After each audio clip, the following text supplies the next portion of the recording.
Hi everyone. तो आज हम उद्वर्तन स्टार्ट करते हैं। उद्वर्तन क्या होता है? त्वचा के लिए हितकर वात कफ नाशक द्रव्यों का कल्क बनाकर शरीर पर सुखपूर्वक मर्दन करना उद्वर्तन कहलाता है। मेनली हमें कोई भी द्रव्यों का कल्क लेकर शरीर पर मर्दन करना है, और जो भी वो मर्दन होता है वो हम प्रतिलोम गति में करते हैं, यानी जो रोम होते हैं, हेयर होते हैं, उसके ऑपोजिट डायरेक्शन में करते हैं। ठीक है। तो उद्वर्तन में जो मेन पॉइंट्स हैं, मुख्य बिंदु, आचार्य वाग्भट ने उद्वर्तन का वर्णन दिनचर्या में किया है।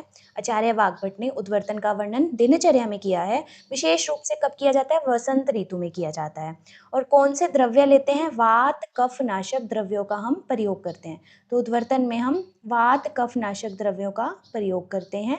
और उद्वर्तन जो मेनली वात का शमन करता है। उद्वर्तन के भेद दो प्रकार के बताए हैं।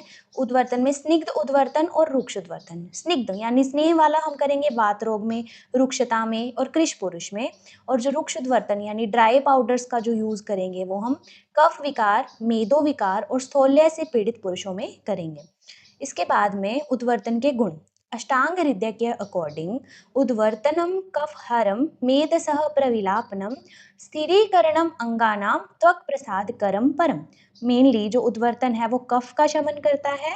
मेदसह प्रविलापनम मतलब मेद को विलापन पिघलाता है। स्थिरीकरणम अंगानाम अंगों में स्थिरता लाता है। त्वक प्रसाद करम मतलब त्वचा को प्रसादन मतलब मेनली ग्लो लाने का काम करता है। तो उद्वर्तनम कफहरम मेदसह प्रविलापनम स्थिरीकरणम अंगानाम त्वक प्रसाद करम परम। ये मेनली अष्टांग हृदय सूत्र सेकेंड चैप्टर दिनचर्या अध्याय में वर्णन किया है। अब जो आचार्य डलहन है, उन्होंने व्यायाम के बाद उद्वर्तन करने को बोला है, और स्पेशली पैरों में उद्वर्तन करने को बोला है। ठीक है। तो व्यायामे पाद्यम पाद्यम मतलब पैरों में उद्वर्तन करना है। रुक्षस्य गुणम निर्देशाग्रह मतलब मेनली जो उद्वर्तन है वो रुक्ष गुण का होता है। और उद्वर्तनम गात्रम मर्दनम उद्वर्तन से जो उद्वर्तन है उससे वो गात्र का मर्दन करने को उद्वर्तन बोला जाता है। मेनली जो गात्र शरीर के मर्दन करने को उद्वर्तन कहा जाता है। विमलापनम द्रवीकरणम, और विमलापन जो होता है मेनली ये जो कफ जो मेद का विमलापन करता है, विलापन करता है, और द्रवीकरणम जो भी मेद है उसको पिघलाने का काम करता है। तो व्यायामे पाद्यम उद्वर्तितस्यम तो रुक्षस्यम गुणम निर्देशम अग्राहे उद्वर्तनम इत्यादि। उद्वर्तनम गात्र मर्दनम मेनली गात्र का मर्दन करने को उद्वर्तन कहते हैं। और विलापनम कफ को विलापन, मेद को विलापन करता है। द्रवीकरणम द्रवी करता मतलब पिघलाता है। तो एग्जाम पॉइंट ऑफ व्यू से हमें यही लिखना है कि डलहन ने व्यायाम के बाद उद्वर्तन पैरों में उद्वर्तन करने को बोला है, गात्र मर्दन शरीर पर मर्दन करने को बोला है, और इसे विलापन द्रवीकरणम होता है। आचार्य चरक जो आचार्य चरक है उसने उद्वर्तन के लिए परिमार्जन वर्ड का यूज किया है। तो आचार्य चरक ने उद्वर्तन के लिए परिमार्जन वर्ड का यूज किया है, और चक्रपाणि ने इसे उद्वर्तन माना है। तो आचार्य चरक ने परिमार्जन और चक्रपाणि ने इसे उद्वर्तन माना है। चरक सूत्र फिफ्थ चैप्टर जो मात्रा शीतियम अध्याय है उसमें बताया है, दोर्गंध्यम गौरवम तंद्राम कंडुम अरोचकम श्वेत विभत्सताम हंति शरीर परिमार्जनम। दोर्गंध्यम मेनली दुर्गंधता को दूर करता है, गुरुता को दूर करता है, तंद्रा थकावट को दूर करता है, तंद्रा मतलब आलस्यम को दूर करता है, कंडुम अरोचकम मतलब जो इचिंग होती है बॉडी में उसको दूर करता है, अरुचि अरोचकम अरुचि को दूर करता है, श्वेत विभत्सताम हंति मतलब जो पसीने से जो स्मेल आती है उसको दूर करता है, और शरीर परिमार्जनम उद्वर्तन को उसने आचार्य चरक ने शरीर परिमार्जन बोला है, परिमार्जन वर्ड यूज किया है। तो शरीर परिमार्जनम आचार्य चरक और चक्रपाणि ने उद्वर्तन माना है। अब आती है उद्वर्तन की विधि। उद्वर्तन विधि में सबसे पहले हमें क्या करना है? औषधियों का सूक्ष्म चूर्ण तैयार करना है और रोगी को द्रोणी पर शयन कराना है। ठीक है। सबसे पहले सूक्ष्म चूर्ण बना दिया, रोगी को द्रोणी पर शयन करवा दिया। पैरों पर सबसे पहले पैरों पर अल्प चूर्ण लगाना है और लोमों की विपरीत दिशा में रगड़ना है। मेनली हमने कहा है ना कि जो उद्वर्तन है वो प्रतिलोम गति में किया जाता है।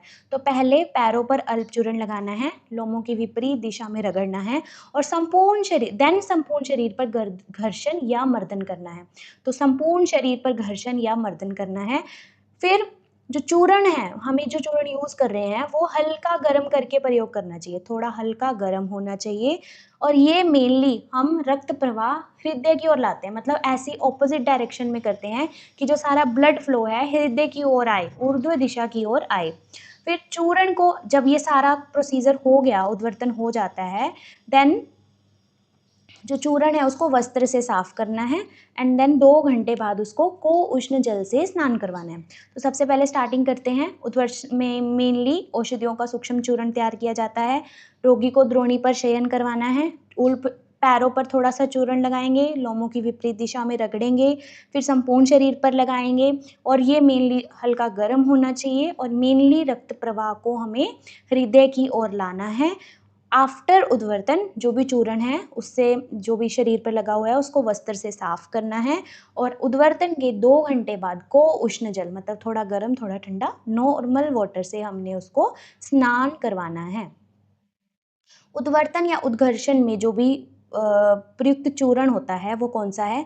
रासनादि, नागकेशर, चंदन, कोल कुलत्थादि चूर्ण, हरितकी, लोद्र, त्रिफला, शिरीष और प्रियंगु का चूर्ण। तो मेनली हम कोल कुलत्थादि चूर्ण या त्रिफला चूर्ण को यूज़ करते हैं।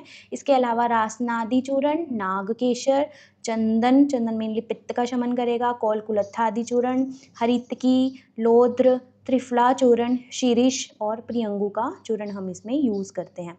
तो ये हमारा उद्वर्तन कंप्लीट हुआ। अब इसको फिर से समराइज़ करें तो उद्वर्तन मेनली हमें वात कफ नाशक द्रव्यों का कल्क बनाकर शरीर पर सुखपूर्वक मर्दन करना उद्वर्तन कहलाता है। वाग्भट ने उद्वर्तन का वर्णन दिनचर्या में किया है। वसंत ऋतु में मेनली उद्वर्तन किया जाता है।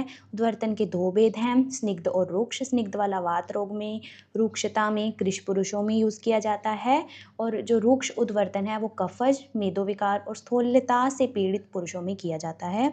उद्वर्तन के गुण में आता है उद्वर्तनम कफहरम मेदसः प्रविलापनम स्थिरीकरणम अंगानाम त्वक प्रसादकरम परम।